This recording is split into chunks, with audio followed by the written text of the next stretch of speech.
A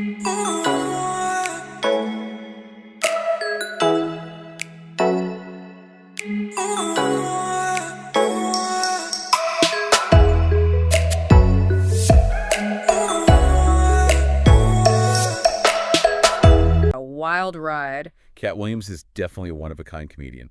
He's known for being, well, outrageous.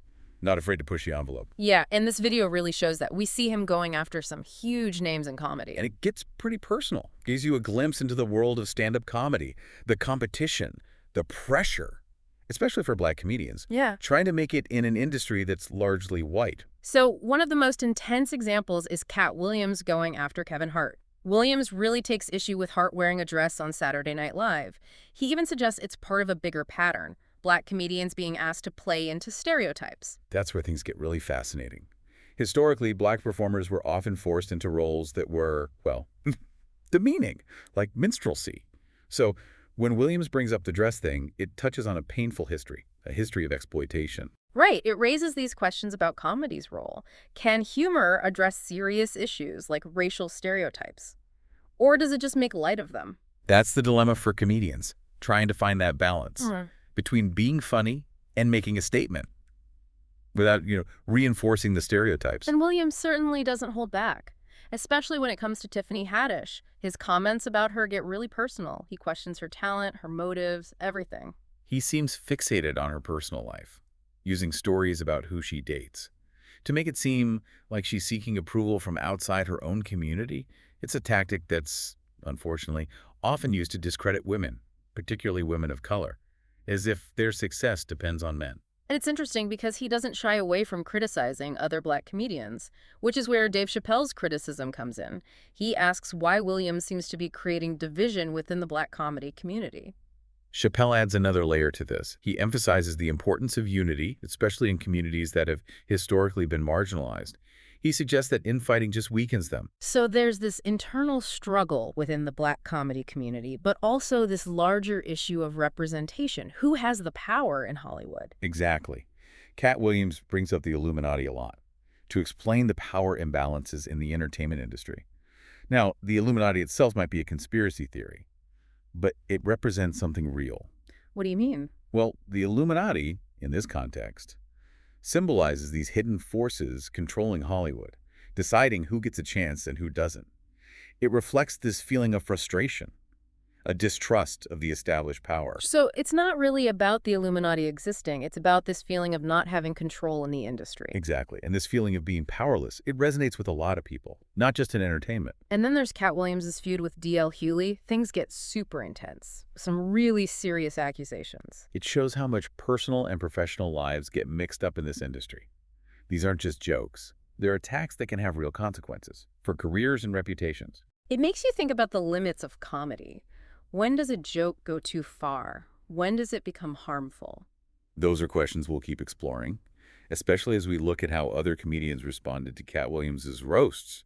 Because remember, we've only heard his side of the story so far. And there's so much more to uncover. Get ready for part 2 of this deep dive, where we'll hear from the other comedians involved and see how this all plays out. It's going to be interesting.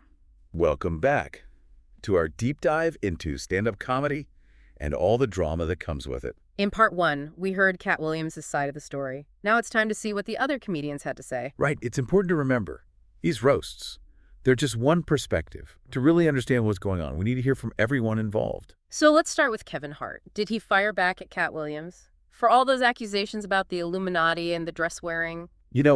Hart didn't address those points directly. He put out a statement focusing on personal choice, individuality, and the importance of supporting other comedians. That's interesting. He's known for being positive and motivational. Maybe getting into it with Williams wouldn't fit his image. Yeah, it shows you how carefully celebrities have to manage their image. Sometimes staying silent is the best move, especially with someone like Katt Williams. So even though he didn't directly respond, his statement still sent a message. Absolutely. Yeah. It was subtle, but definitely meaningful. Now, Tiffany Haddish, she's never been one to hold back, so I'm curious to hear what she said. She was pretty direct in an interview. She called Williams out for being a hypocrite, saying he's had his own controversies, and she questioned why he was criticizing her. instead of offering support, especially considering how tough it is for Black women in comedy. So she turned it around on him, used his own past against him. Exactly. She took control of the narrative, and she also emphasized female empowerment, supporting other women in the industry, kind of pushing back against Williams' attempt to divide them. It's interesting how each comedian responded in a way that fit their public image. What about D.L. Hewley? He and Katt Williams seem to have the biggest beef. Yeah, D.L. Hewley didn't hold back either. He went on social media with his whole rant, denying everything Williams said, criticizing his behavior. He even brought up the gun thing again, saying Williams should take a lie detector test. Whoa. That's taking it to another level. Sounds like this feud is far from over. But beyond all the personal drama, these responses also show the power dynamics in comedy. Absolutely. It reminds you that in this industry, your reputation is everything.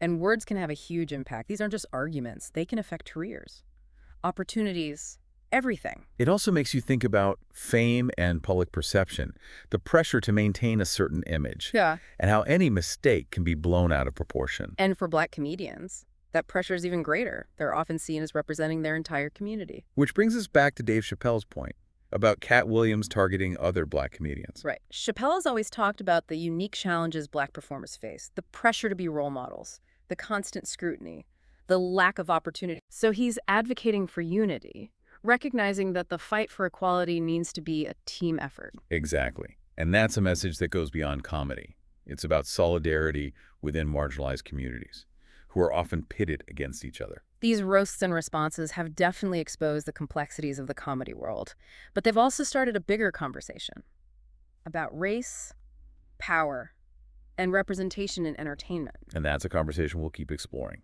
In part 3 of our deep dive, we'll look at the history behind these issues, the role of comedy in social commentary, and the whole idea of cancel culture. So we've heard from Katt Williams, we've heard from the comedians he roasted, and we've even considered Dave Chappelle's perspective on it all. Right now, in this final part, let's zoom out a bit.